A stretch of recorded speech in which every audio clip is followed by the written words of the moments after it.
একটু অবাক হয়েছিলেন কিনা যখন জয়নাব আব্বাস রোকেয়ার কথা জিজ্ঞেস করলো? আসলেই অবাক হয়েছি। ও তো খেলা দেখে, টিভিতে দেখে, হয়তো বা সিলেটেও আছে। জাস্ট আমি একটা মিডিয়াম বোলার ছিলাম। আমি সবসময় গ্ল্যান ম্যাকগ্রাকে ফলো করতাম। ব্যাটিংয়ে আমার আসলে ধৈর্য কুলাইতো না, মানে আমার কাছে নামবো নাইমা একটু শর্ট মোট মাইরা শেষ। পাভেল আমাদের বজরা বাজারে জাকিরও খুব ভালো ক্রিকেট খেলে। বা একটু মন খারাপ নাকি? কেন? এই 2 ম্যাচ আপনার হেরে গেলেন। না, ব্যাপার না। ইনশাল্লাহ সামনের ম্যাচগুলো আরও ভালো হবে। দলের অনেক প্লেয়ার এখনও দলের সাথে আসতে পারে নাই, বিদেশি প্লেয়ারও অনেকে আসতে পারে নাই। ওরা আসলে হয়তো বা দলটা আরেকটু স্ট্রং হবে, আরেকটু ভালো খেলতে পারবে। আপনার সবসময় টিভি পর্দা দেখি, বাট একটু ডিফারেন্টলি দেখা, আমরা বিসিবির পেজ থেকে শুরু করে সব জায়গায় ক্রিকেটের আনুষঙ্গিককে জিয়াউল হক পলাশকে দেখা, আমাদের প্রিয় কাবিলা নামে আপনাকে সবাই চিনি তাকে দেখা, কালকে একটা ইন্টারভিউ দেখলাম জয়নাব আব্বাসের সাথে, সব মিলে কেমন এনজয় করছেন সব কিছু? আমার খুব ভালো লাগতেছে। এই গ্রাউন্ডে আসলে সবসময় আসলে আমাদের এক অঙ্গনে কাজ করা মানুষ আমরা, বাট ক্রীড়াঙ্গনের সাথে প্রথম অফিসিয়ালি এভাবে করে যুক্ত হওয়া, এটা আমার জন্য অনেক গর্বের একটা মুহূর্ত। আর নোয়াখালী এক্সপ্রেস টিমের সাথে ব্র্যান্ড অ্যাম্বাসেডর হয়ে কাজ করতে পারতেছি, এটাও আমার জন্য অনেক গর্বের। তো সব কিছু মিলে খুব এনজয় করতেছি। একটু অবাক হয়েছিলেন কিনা যখন জয়নাব আব্বাস রোকেয়ার কথা জিজ্ঞেস করলো? আসলেই অবাক হয়েছি, কারণ আমি এটা জানতাম না ও যে আমাকে প্রশ্নটা করবে। হঠাৎ করে আমাকে রোকার কথা জিজ্ঞেস করতেছে।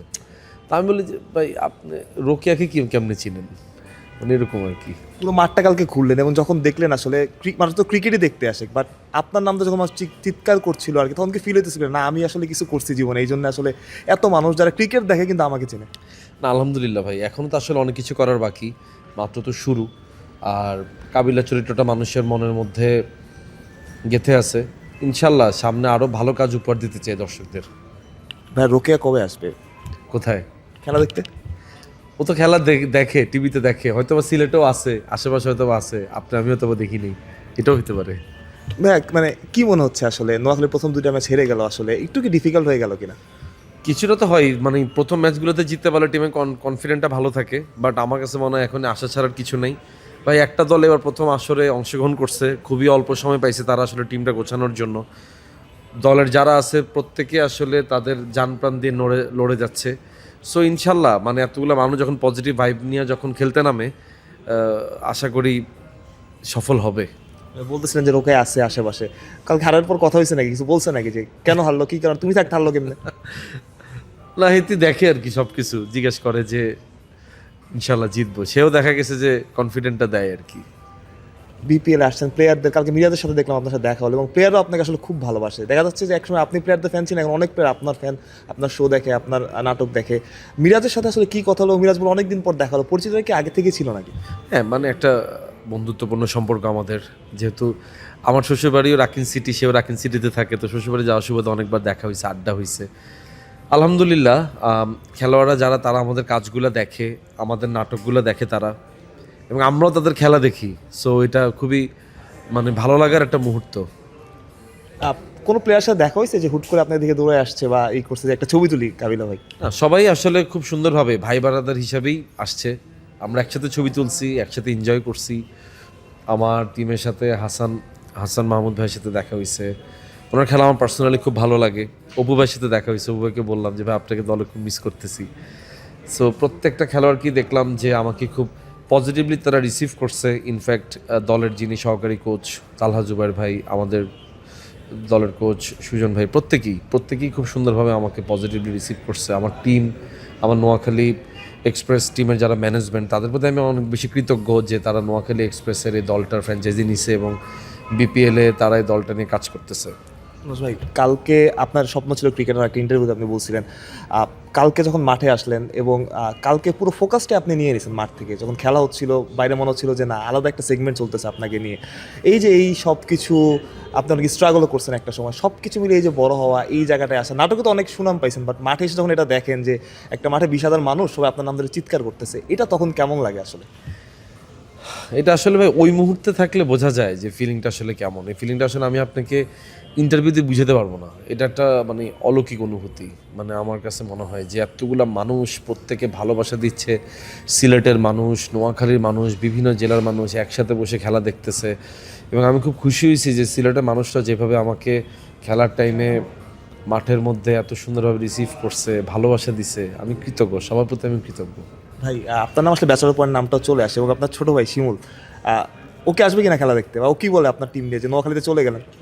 না নোয়াখালীতে গেছে নাকি আসবে না কি হবে সেটা আপনারা কন্টেন্টেই দেখতে পারবেন। এটা আসলে অনেক বড় একটা রহস্য, যেহেতু আমাদের 120 পর্বের একটা ওয়েব সিরিজই বলা যায় এখন ব্যাচেলর পয়েন্টটাকে। সো এটার সামনে আসলে অনেক গল্প আছে, তো গল্পগুলা দেখতে গেলে বা গল্পগুলা কি হইতে পারে সেটা জানতে গেলে একটু ওয়েট করতে হবে। না, আপনি সবসময় বলছেন যে আপনার ফেভারিট প্লেয়ার সাকিব আল হাসান এবং সাকিবকে আপনি মিস করেন। আমার প্রশ্ন হচ্ছে, সাকিবের সাথে আপনার কখনো দেখা হয়েছে বা কথাবার্তা হয়েছে? হ্যাঁ, ওনার সাথে আমার দেখা হয়েছে, কথা হয়েছে, আড্ডা হয়েছে। মানে ওই মুহূর্তটাও খুব ভালো ছিল। বিপিএলে থাকলে, আসরগুলোতে থাকলে ভালো লাগে, মানে সিনিয়র প্লেয়ার যেমন মাশরাফি ভাই, তামিম ভাই, সাকিব ভাই, রিয়াদ ভাই আছে, মুশফিক ভাই আছে, এই প্লেয়ারগুলো থাকলে হয় কি, মানে বিপিএলের একটা আয়োজন এগুলো স্বয়ং সম্পূর্ণ হয়, ভালো লাগে দেখতে। মানে একটা ফ্যান বয় মোমেন্ট, যেমন আমি আপনার পাশে বসে আছি, মানে আপনাকে আমি পছন্দ করি, ভালোবাসি, তার সামনে বসে আছি, আমার একটা ফ্যান বয় মোমেন্টের মতো আর কি। সাকিবের কাছে যখন আপনি গেছেন, ওই মোমেন্টটা আসলে কেমন ছিল? ওইটাও ফ্যান বয় মোমেন্ট। মানে আমি তার সাথে প্রথম দেখা হয়েছে, দেখার পর আমি প্রথম কিছু বলি নাই, আমি জাস্ট তাকে দেখতেছিলাম।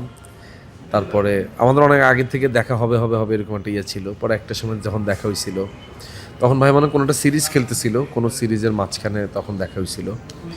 ওই তো ওই মোমেন্টটা আসলে অন্যরকম মোমেন্ট ছিল, যে ভালো লাগার একটা মুহূর্ত, যে মানুষটাকে সবসময় খেলতে দেখি, যে মানুষটা খেলা দেখে আমরা সারা বাংলাদেশের মানুষ এক হয়েছিলাম।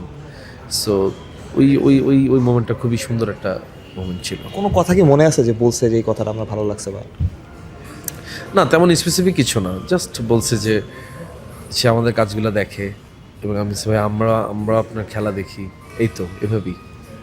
হ্যাঁ, আমি যদি জিজ্ঞেস করি যে আপনার সবচাইতে ফেভারিট মোমেন্ট কোনটা বাংলাদেশ ক্রিকেটে, সেটা কোনটার কথা বলবেন? আমি অবশ্যই 2019-এর বিশ্বকাপটার কথা বলবো। মানে এই 2019-এর বিশ্বকাপটা আমার কাছে এখনও একটা স্বপ্নের বিশ্বকাপ মনে হয়। আর আরেকটা ফেভারিট মোমেন্ট ছিল আমার, যে রুবেল হোসেন যখন নিউজিল্যান্ডের লাস্ট প্লেয়ারকে যখন বোল্ড আউট করে, নিউজিল্যান্ডের বিপক্ষে আমরা যখন সিরিজ জিতি, ওইটা একটা চমৎকার মোমেন্ট ছিল। ওইটা খুবই ভালো লাগার মোমেন্ট ছিল। এবং আরেকটা মোমেন্ট ছিল যেটা শ্রীলঙ্কার বিপক্ষে মাহমুদুল্লাহ রিয়াদ ভাইয়ের নিধাস ট্রফিতে। ও মাই গড, ওই মোমেন্টটা বেস্ট, এভার বেস্ট এখন পর্যন্ত আমার কাছে খুবই ভালো লাগার মোমেন্ট। লাস্ট 2টা বা 3টা কোশ্চেন, আপনি তো ক্রিকেট খেলেছেন, আপনার রোলটা কি ছিল ক্রিকেটে? Bowler, slow pace medium bowler. Just আমি একটা মিডিয়াম বোলার ছিলাম। আমি সবসময় গ্ল্যান ম্যাকগ্রাকে ফলো করতাম, ওনার মতো করে বলিং করতে চাইতাম। মাঝে মধ্যে আবার মোহাম্মদ আসিফের স্টাইলে বলিং করতাম, মাঝে মধ্যে আবার আব্দুর রাজ্জাকের স্টাইলে বলিং করতাম। মানে ওই সময় আসলে পাকিস্তান টিমের খেলা দেখতাম এবং পাকিস্তান টিমটাকে খুব ভালো লাগতো। শোয়েব আখতার, আব্দুর রাজ্জাক, মোহাম্মদ আসিফ, ওয়াসিম আকরাম, মানে ওয়াকার ইউনুস, মানে সব কিছু মিলে একটা কম্প্যাক্ট একটা টিম ছিল আর কি। কার ব্যাটিংটা ভালো লাগতো, কার মতো ব্যাটিং করতে? ব্যাটিং আমি আসলে খুব একটা পারতাম না। ব্যাটিংয়ে আমার আসলে ধৈর্য কুলাইতো না, মানে মনে হতো যে এতক্ষণ ধরে ব্যাটিং করতে পারবো না, এরকম মনে হতো। মনে হতো এখনই উড়াধুরা মাইরা, মানে আমার কাছে নামবো নাইমা একটু শর্ট মোট মাইরা শেষ, এরকম আর কি। লাস্ট 2টা কোশ্চেন, ব্যাচেলর ওয়ান সবচেয়ে ভালো ক্রিকেট কে খেলে? পাভেল, আমাদের বজ্রাবাজারে জাকিরও খুব ভালো ক্রিকেট খেলে, এই তো। আর যারা মেয়ে সহকর্মী আছে, তারা ক্রিকেটটা ভালো বুঝে কে সবচাইতে বেশি? মেয়ে সহকর্মীদের মধ্যে ক্রিকেট ভালো বোঝে তেমন কাউকে দেখি না, বাট ক্রিকেটটা হইলে সবাই মিলে একসাথে দেখলে তখন আনন্দ নিয়ে দেখি। ওইটা জানি কোন ম্যাচ ছিল, একদিন আমরা ব্যাচেলার পয়েন্টের সিজন 4-এ আমার মনে আছে, আমরা শুটিংয়ের ফাঁকে খেলা দেখতেছিলাম, সাকিব আল হাসান ভাইয়ের ওই রান আউটটা জিম্বাবুয়ের বিপক্ষে মনে আছে? অস্ট্রেলিয়াতে, হ্যাঁ। অস্ট্রেলিয়াতে খেলা ছিল এটা, ওয়ার্ল্ড কাপের। টি-20 ওয়ার্ল্ড কাপে। হ্যাঁ, টি-20 ওয়ার্ল্ড কাপে নিজেই বোলিং করে নিজে থ্রো করছিল। হ্যাঁ, নিজে বোলিং করে নিজে থ্রো করছিল, মনে আছে? হ্যাঁ, ওইটা ওই মোমেন্টটা আমরা একসাথে বসে খেলা দেখতেছিলাম। তখন ইভানা সহ আমরা সবাই ছিলাম, তখন আমরা খুব মজা করতেছিলাম ওই খেলা দেখার সময়।